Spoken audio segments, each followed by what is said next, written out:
How to set permission on Android through Google Play.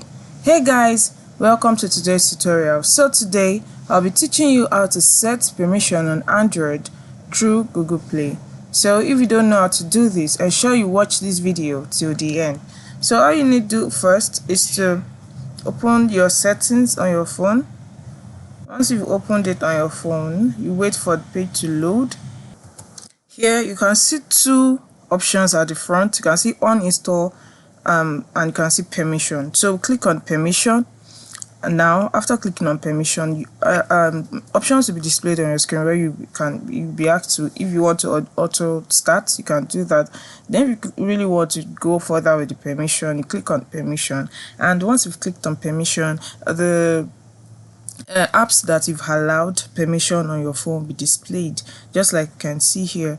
They'll be displayed here. So if you have any app that you did not allow, it will also be displayed here.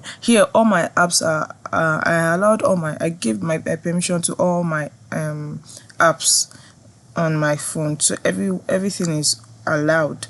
But for you, if anyone is not allowed, you simply click on it and you tap allow. So this is simply how to set apps permission on Android through Google Play. Thank you.